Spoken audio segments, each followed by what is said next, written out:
हर रोज एक नई कहानी देखने के लिए चैनल को सब्सक्राइब करें और बेल आइकन दबाना ना भूलें।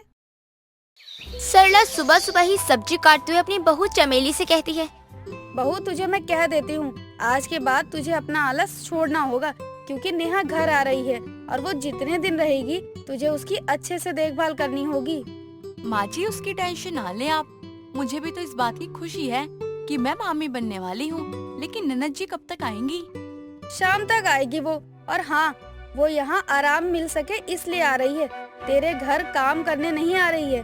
इसीलिए फिर दोहरा रही हूँ कि तू अपना ये लेट लपेट उठना छोड़ दे और ज्यादा टीवी मत देख। माँ जी आप टेंशन मत लीजिए, मैं ननद जी को कोई काम नहीं करने दूंगी, लेकिन इसके बदले मुझे क्या मिलेगा? हाँ, पुण्य तो जरूर मिलेगा, क्योंकि नेहा तेरी छोटी बहन जैसी है। अब देर शाम सरला की बेटी और चमेली की ननद नेहा का आना होता है। नेहा भी 4 महीने की पेट से थी और वो आते ही अपनी माँ सरला को कहती है, माँ मैं बहुत थक गई हूँ, बस अब आराम करना चाहती हूँ। अरे तुझे काम ही कहाँ करना है, तू तो बस आराम कर, सारा काम तो बहू कर लेगी। बहू तो अब खड़ी क्यों है, जा जाकर सामान लेकर आ। कितना अच्छा घर में शांति बनी हुई थी, लेकिन नहीं, माँ जी को तो मुझे नौकर बनाना था। बहू जा एक गिलास दूध गर्मा गर्म लेकर आ, और जो नेहा को पसंद है खाने में वो लेकर आई हो और वही बनाई हो। माँ जी अभी ननद जी को आए हो तो आधा घंटे भी नहीं हुआ है, उन्हें थोड़ा आराम तो करने दीजिए। हाँ हाँ नेहा, तो थोड़ा आराम कर ले, और तुझे अगर किसी भी चीज की दिक्कत हो तो चमेली को आवाज दे दियो। चमेली तो आलसी थी ही। चमेली भी अपनी सास के बाहर निकलने के बाद सो जाती। अब इधर जब नेहा अपनी भाभी को आवाज़ें लगाती है तो चमेली का कोई जवाब नहीं आता। अब ऐसी हालत में नेहा किचन में पहुंचती है। भाभी भी काम करके थक जाती है, कोई बात नहीं, मैं ही चाय बना देती हूँ। चमेली हॉल में सो रही होती है कि वहीं नेहा किचन में चाय बना रही होती है, और चाय बनाते हुए नेहा को पता नहीं चलता कि नेहा की साड़ी के पल्लू में आग लग गई है। आग लगी ही थी कि तभी सरला और विमला का बाजार से घर आना होता है। अरे नेहा, ये क्या हो गया? विमला जल्दी से कपड़ा लेकर आ और आग बुझा। ये क्या हो गया है? अरे तू एक जगह खड़ी रह, कुछ नहीं होगा। अरे क्या कर रही है सरला, अपना हाथ मत जला लियो। माँ मैंने तो देखा ही नहीं, अगर आज आप सही समय पर नहीं आती तो मैं जल ही जाती। वो सब तो ठीक है, लेकिन तू किचन में आई ही क्यों? और चमेली कहाँ है? बहू, ओ बहू, कहाँ है तू? माँ वो सोई है, तभी मैं किचन में चाय बनाने के लिए आई। वो भी थक गई होंगी सुबह से काम करके। कौन सा काम किया है उसने सुबह से? अरे वो तो तेरे आने पर थोड़ा बहुत हाथ पैर हिला भी रही है, वरना एक नंबर की आलसी है वो। अरे तो भी माँ, इसमें उनकी कोई गलती नहीं है, मैंने ही ध्यान नहीं दिया। अब सरला अपनी बहू को उठाती है, जो कि सोफे पर पड़ी हुई खर्राटे ले रही थी, और चमेली भी हड़बड़ाते हुए उठती है। कौन? क्या हुआ? चोर? चोर? माँ जी आप मुझे घूर क्यों रही हैं? चोर को पकड़िए ना। कहीं कोई चोर नहीं है बहू। हो गया है तेरा आलस पूरा, या अभी भी सोना बाकी है? शर्म तो तूने बेच खाई है। ना तुझसे कोई काम होता है, ना तुझसे खाना ढंग से बनता है। बस एक काम तुझे दिया था कि नेहा का अच्छे से ध्यान रखियो, तुझसे वो भी नहीं हुआ। माँ जी ननद जी बच्ची थोड़ी है। हाँ आपने कहा था मुझे उन दोनों का ख्याल रखना है। हाँ तो तुझे पता है कि अभी कितना बड़ा हादसा होने वाला था, लेकिन टल गया। क्यों, क्या हुआ? विमला काकी ट्रक के आगे आ गई थी क्या? आप भी ना विमला काकी, ट्रक वाला भी सोच रहा होगा ट्रक के आगे ट्रक कहाँ से आ गया। अब मैं अपने आप को बचाऊं या इस ट्रक को? सरला तू देख रही है ना अपनी बहू को, इसका दिमाग काम से ज्यादा फालतू बातों में चलता है। अब उठ भी जा, यहाँ तेरे सामने तेरी सास, पड़ोसन, नंद सब लोग खड़े हैं। जितना सोती है उतना ही खाती भी है। अब जा जाकर काम कर ले और नेहा के लिए कुछ अच्छा बना दे। अब चमेली भी काम करने के लिए वहाँ से चली जाती है और नेहा भी अपने कमरे में। ऐसे ही इस बात को कई दिन बीत जाते हैं, लेकिन 2 दिन बाद चमेली सीढ़ियों पर पोंछा लगा रही होती है। तभी उसे कोई दूसरा काम याद आता है और वो पोंछा और बाल्टी को वहीं छोड़कर चली जाती है। तभी सरला अपनी बहू के कमरे में आ रही होती है और वो फिसलकर सीधे नीचे जाती है। हाय, ये मेरी कमर टूट गई। ये औरत अपने आलस के चक्कर में किसी दिन मुझे यमलोक पहुंचा के रहेगी। अरे बहू, कहाँ मर गई तू? अरे मेरी कमर टूट गई। माँ जी मैं पोछा लगा रही थी, आप ही देख कर नहीं चलती हो, फिर मैं कोई दूसरा काम करने लगी। बस मुंह देखती रहेगी या उठाएगी भी मुझे? भाभी अभी क्या जरूरत थी पोछा और बाल्टी को सीढ़ियों पर रखने की? माँ आप ठीक तो हैं, उठिए ध्यान से, आइए सोफे पर बैठिए। बहू, ये सब तेरे आलस का नतीजा है। अभी तुझे अपनी बहन से क्या बात करनी थी जो तू ये काम छोड़ कर गई। ये सब तेरी आलस की वजह से हुआ है। नेहा तो ये सब देखकर परेशान थी और वो जब से आई थी तब से अपनी भाभी के आलसपन को देख ही रही थी, बल्कि वो डर भी रही थी कहीं उसकी भाभी को कोई काम बोल जाए और वो कुछ ऐसा ना कर दे जिससे उसे लेने के देने पड़ जाए। और इस वजह से नेहा खुद ही अपने काम करने में लगी थी। अरे नेहा, तू क्यों यहाँ आई? मुझे कह देती, मैं तुझे खाना निकाल कर दे देती तेरे कमरे में। नहीं माँ, मैं पूरे दिन बैठे बैठे भी थक जाती हूँ। अब क्या करूँ, थोड़ा इसी बहाने चलना भी हो जाता है। हाँ नेहा, थोड़ा चलना फिरना भी चाहिए ना, वरना बैठे बैठे तो आप आलसी हो जाओगी और बच्चे पे भी असर पड़ेगा। हाँ भाभी, इसीलिए भी मैं ऊपर नीचे कर लेती हूँ। तुझसे तो कम ही आलस है पूरे घर में। जहाँ जाती है वहीं रह जाती है। बाथरूम में जाएगी तो वहाँ सो जाएगी, चाय बनाने जाएगी तो किचन में झपकी ले लेगी। तुझे शर्म तो कुछ रह ही नहीं गई है। अरे माँ जाने दो, आप हर वक्त उन्हें आलसी आलसी कहकर आलसी ही बना रही हो और कुछ नहीं। सरला भी अपनी बहू के आलसपने से काफी परेशान थी, लेकिन नेहा भी प्रेगनेंसी की हालत में चल फिर अपना काम कर ही लेती थी। एक रोज सरला विमला के घर गई होती है। चमेली काम करते करते सोफे पर टीवी देखते हुए अपनी आंखें बंद किए बैठी होती है। तभी सरला के घर का दरवाजा खुला देख एक बहरूपिया साधु के भेष में सरला के घर में घुस जाता है। कोई आ गया है, लेकिन कौन था? भाभी तो सोफे पर सोई है, काम छोड़कर माँ यहाँ है, तो कौन गया है वहाँ से? कुछ देर बाद ही नेहा जब अपनी माँ के कमरे में जाती है, वो चोर नेहा के गले पर चाकू रख देता है और नेहा डर से चिल्लाने लगती है। भाभी बचाओ मुझे, भाभी, माँ, माँ। कौन? अरे तुम कौन हो? ननद जी, कौन है ये? घर में कैसे घुसा? कहीं ये गेट खुला तो नहीं था और फिर कहीं कोई घुस गया हो? चिल्लाने की कोशिश मत कर दियो, वरना गला कर दूंगा इसका, समझी क्या? अरे छोड़ दो, तुम्हें क्या चाहिए? इधर विमला उस चोर को सरला के घर में जाता देख लेती है और जब सरला और विमला वहाँ जाते हैं तो सरला भी अपनी बेटी की गर्दन पर चाकू रखा देखकर काफी डर जाती है। तुम्हें जो चाहिए सब ले जाओ, लेकिन मेरी बेटी को कुछ मत करो। ये कान का, गले का, अंगूठी सब ले जाओ। हाँ हाँ, नेहा को छोड़ दो। माँ जी, ये सब मेरे आलसपन के कारण हुआ है। मैं ही दरवाजा खोलकर सो गई थी, मुझे कुछ ध्यान ही नहीं रहा। चोर अभी नेहा के गले पर चाकू रखे हुआ था और ये देख सरला चोर के हाथ पर टेबल पर रखा फूलदान मार देती है, जिससे उसके हाथ से चाकू छूट जाता है और विमला और सरला और चमेली मिलकर उसकी अच्छे से पहले कुटाई करते हैं और फिर पुलिस के हवाले कर देते हैं। वहीं चमेली को भी अपने आलस बने से काफी सीख मिलती है। माँ जी, मैं अपनी प्रेग्नेंट ननद की देखभाल ढंग से नहीं कर पाई और ये सब मेरे आलसपन के कारण हुआ है। मैं कितनी बुरी हूँ, लेकिन आज के बाद मैं ऐसा आलस कभी नहीं करूँगी। चलो, देर आए दुरुस्त आए, कम से कम अकल तो आई तुझे। और उस दिन के बाद चमेली अपनी ननद का पूरा ध्यान रखती है और अपने आलसपन को भी खत्म कर देती है।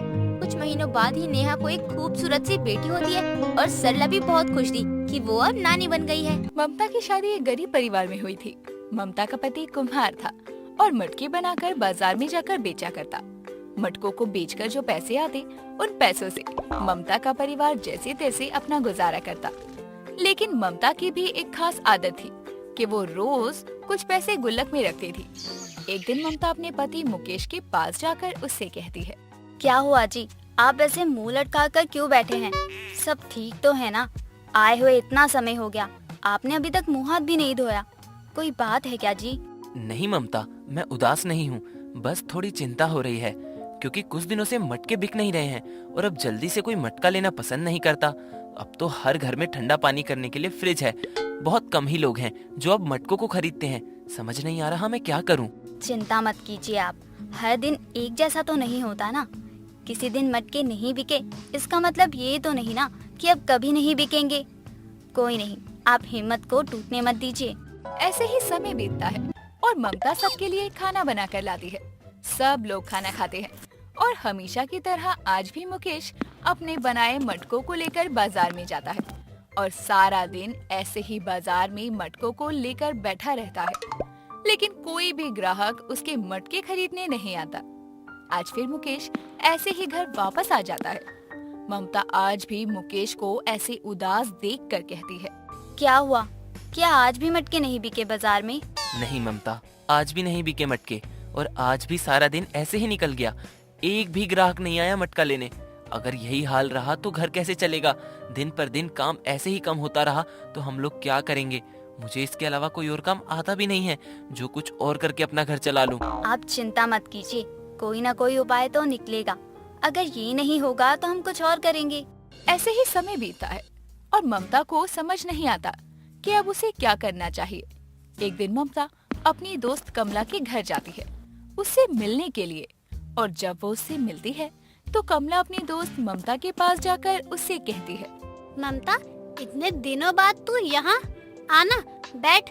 कैसी है? घर में सब कैसे हैं? हाँ, सब ठीक है, बस ऐसे ही मन हुआ तो तुझसे मिलने आ गई। तू बता, सब ठीक है ना? हाँ, मैं भी ठीक हूँ। चल तू बैठ, मैं तेरे लिए कुछ बना कर लेकर आती हूँ। तुझे भूख लग रही होगी। कुछ देर बाद कमला ममता के लिए गर्मा गर्म मटका बिरयानी बना कर लाती है। मटके को देखकर ममता कमला से कहती है, ये क्या है कमला, तूने भी मटके का काम शुरू कर दिया है क्या? ये मटके लेकर क्यों आई है मेरे पास? अरे नहीं ममता, मैंने कोई मटके का काम नहीं शुरू किया, और इन मटकों में मैं तेरे लिए गर्मा गर्म मटका बिरयानी लाई हूँ। ये मटका बिरयानी क्या होता है? वो तो तुझे खाने के बाद ही पता चलेगा। ऐसे ही समय बीतता है और कमला अपनी दोस्त को मटके में से गर्मा गर्म बिरयानी निकालकर प्लेट में देती है और ममता उस बिरयानी को खाती है। और खाने के कुछ देर बाद ममता कमला से कहती है, अरे वाह, क्या स्वाद बनी है बिरयानी। मैंने आज से पहले कभी नहीं खाई ऐसी बिरयानी, और इस बिरयानी में जो मटके की भीनी भीनी खुशबू आ रही है, सच में कमला ये लाजवाब है। कुछ देर में ममता अपने घर जाने लगती है कि तभी कमला अपने हाथ में मटका बिरयानी लेकर आती है और ममता को देती हुई कहती है, ये ले, इसको घर लेकर जा, बच्चे भी खा लेंगे, उनको भी अच्छा लगेगा। ममता अपनी दोस्त कमला की दी हुई मटका बिरयानी लेकर घर आ जाती है। ममता घर में सभी को मटका बिरयानी खिलाती है। तभी मुकेश उस बिरयानी को खाकर ममता से कहता है, ये मटका बिरयानी तुम कहाँ से लेकर आई? ये तो काफी स्वाद है और आज से पहले मैंने कभी ये मटका बिरयानी नहीं खाई। आज पहली बार मैंने ये खाया है और सच में मुझे ये बहुत स्वादिष्ट लगी। ममता मुकेश को सारी बातें बताती है। मुकेश ममता की बात सुनकर कुछ समय तक चुप और शांत हो जाता है। तभी ममता मुकेश को कहती है, क्या हो गया, आप चुप क्यों हो गए? क्या मैंने कोई गलती की इसको घर लाकर? क्या मुझे ये नहीं लाना चाहिए था? बोलिए ना, आप अचानक से चुप क्यों हो गए? नहीं, ऐसा नहीं है, बल्कि तुमने तो एक बहुत अच्छा काम किया है और मैं ये सोच रहा हूँ कि ये काम तो हम भी कर सकते हैं ना। मैं मटके बनाऊंगा और तुम उसमें बिरयानी बनाना और फिर हम इसे बाजार में बेच सकते हैं।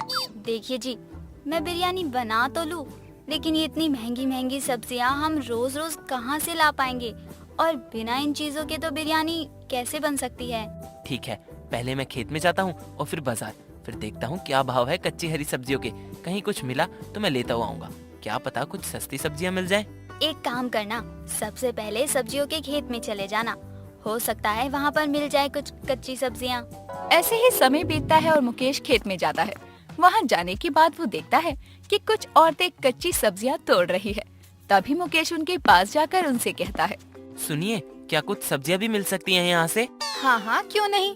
अगर सब्जियाँ चाहिए तो आप अपनी जरूरत के हिसाब से यहाँ से सब्जियाँ ले जा सकते हैं। वो कुछ सब्जियाँ लेकर घर चला जाता है और घर जाकर रात को मटके बनाता और सुबह ममता उन मटकों में बिरयानी बनाती।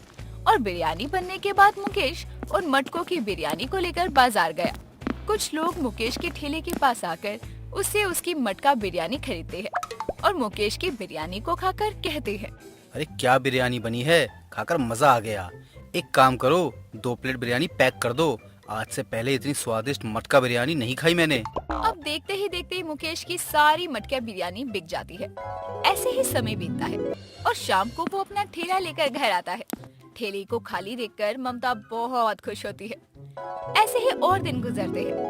एक दिन मुकेश बिरयानी बनाने के लिए मटके बना रहा था कि तभी उसकी मटका बनाने की चक्की टूट जाती है। मुकेश को अब कुछ समझ नहीं आता कि वो मटका कैसे बनाए। ममता मुकेश के पास जाकर उससे कहती है, आप चिंता मत कीजिए, मेरे पास एक गुल्लक है जिसमें मैं हर रोज कुछ पैसे डालती थी। आज उसे तोड़ने का दिन आ गया है। आप उन पैसों से दूसरी चक्की खरीद लेना। लेकिन ममता, वो तुमने बहुत मेहनत से जमा किए हैं और आज तुम उस गुल्लक को तोड़ दोगी। लेकिन मैंने उन पैसों को जमा भी तो इसलिए ही किया था ना, कि जरूरत पर काम आए, और इससे बड़ी जरूरत और क्या होगी। पैसों का क्या है, सब ठीक रहा तो पैसे फिर से जमा हो जाएंगे। आप इन पैसों को ले लीजिए। ममता उस गुल्लक को तोड़ती है और उसमें से निकले सारे पैसों को मुकेश को देती है। अब मुकेश बहुत मेहनत करता है। देखते ही देखते अब मुकेश अपने घर के सामने अपनी एक छोटी सी बिरयानी की दुकान खोलता है, जिसका नाम रखता है गरीब की मटका बिरयानी। लोग अब उसकी दुकान पर आकर बिरयानी खाने लगते हैं। ऐसे ही समय बीतता है और अब मुकेश उससे भी बड़ी मटका बिरयानी की दुकान खोलता है। यूं ही दिन गुजरते हैं। एक दिन ममता की दोस्त कमला उसके घर आती है उससे मिलने, और कमला को देखकर ममता बहुत खुश होती है। कमला ममता की इतनी बड़ी दुकान देखकर कहती है, अरे वाह ममता, ये बिरयानी की इतनी बड़ी दुकान तुम्हारी है? ये कब हुआ? मुझे तो पता ही नहीं चला। हाँ, ये हमारी दुकान है। चल, तुझे अब मैं अपने हाथ की बिरयानी खिलाती हूँ। उस दिन तूने खिलाई थी, आज तुझे मैं अपनी दुकान की बिरयानी खिलाती हूँ। बहुत बहुत बधाई हो ममता। मुझे तो यकीन ही नहीं हो रहा कि तुमने इतनी तरक्की कर ली है। सच में मैं बहुत खुश हूँ। मैंने बहुत लोगों से सुना था कि मटका बिरयानी की दुकान है, लेकिन मुझे नहीं पता था कि ये दुकान तेरी है। सच में मैं बहुत खुश हूँ। चल, अब जल्दी जल्दी बिरयानी खिला, मैं भी तो देखूं आखिर दुनिया तेरी बिरयानी के इतने पागल क्यों है। ये कहानी है कमलेश की। कमलेश बहुत ही गरीब परिवार से था। कमलेश अपना घर चलाने के लिए भेलपुरी बेचा करता था और उससे आए पैसों से अपना घर चलाता था। एक रोज कमलेश बाजार में भेलपुरी बेचकर घर आता है।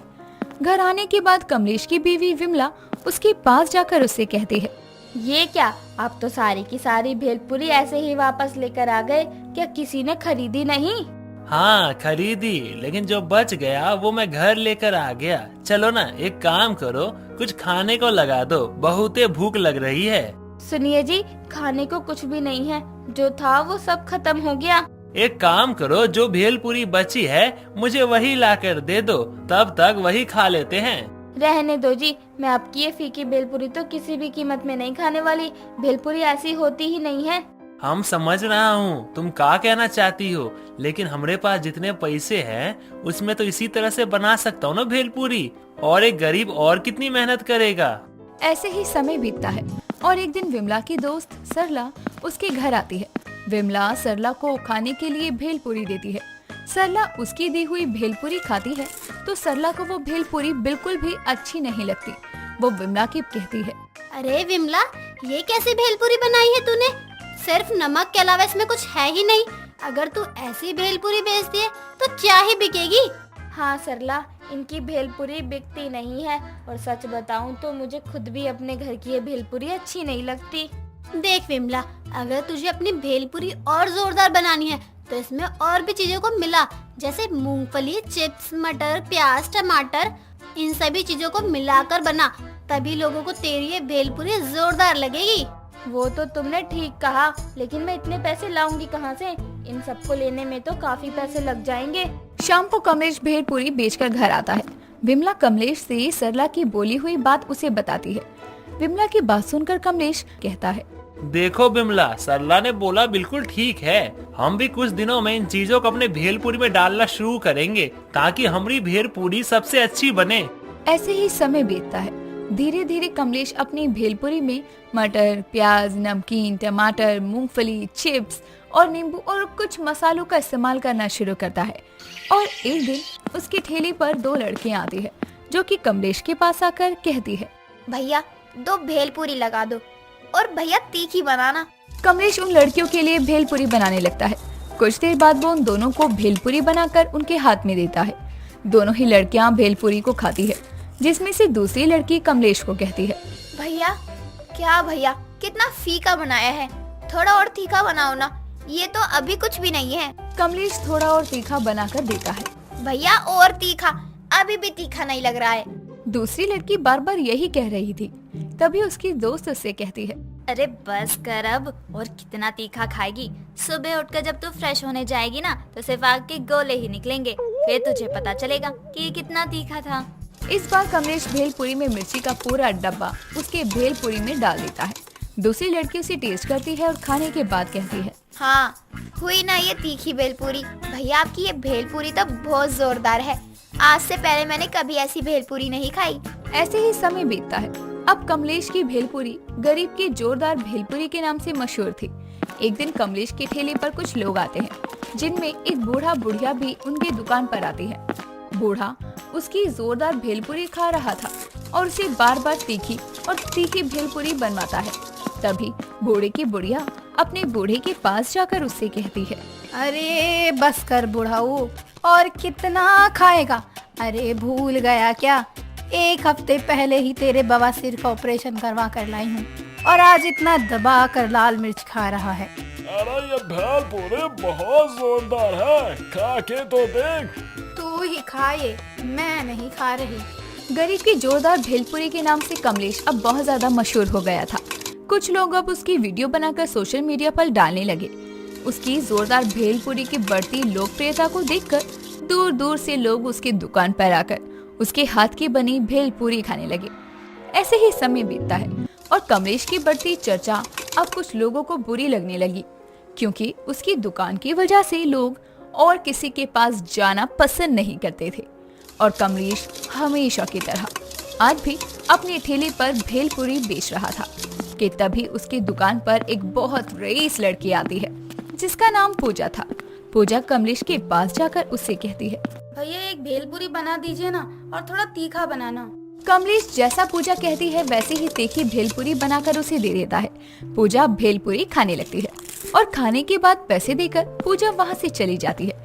लेकिन घर जाने के बाद पूजा की तबीयत बहुत खराब होती है, जिस वजह से पूजा के परिवार वाले कमलेश को भेलपुरी के बारे में उल्टा सीधा सुनाने लगते हैं। पूजा के पिता कमलेश के ऊपर केस करवा देते हैं कि कमलेश अपनी भेलपुरी में गलत मसालों का इस्तेमाल करता है, जिसे खाकर लोगों की तबीयत बिगड़ती है। ऐसे ही समय बीतता है और अगले दिन विमला के घर में उसकी दोस्त सरला अखबार लेकर आती है और विमला उसके पास जाकर उसे कहती है, अरे विमला, ये देख, ये क्या छपा है अखबार में कि किसी ने तेरे पति कमलेश के ऊपर केस किया है और ये कहा है कि कमलेश जो मसाले अपने भेलपुरी में डालता है उससे लोगों की तबीयत खराब हो रही है।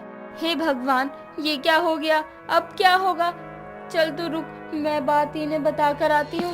विमला अपने पति कमलेश के पास जाकर उसे अखबार दिखाती है।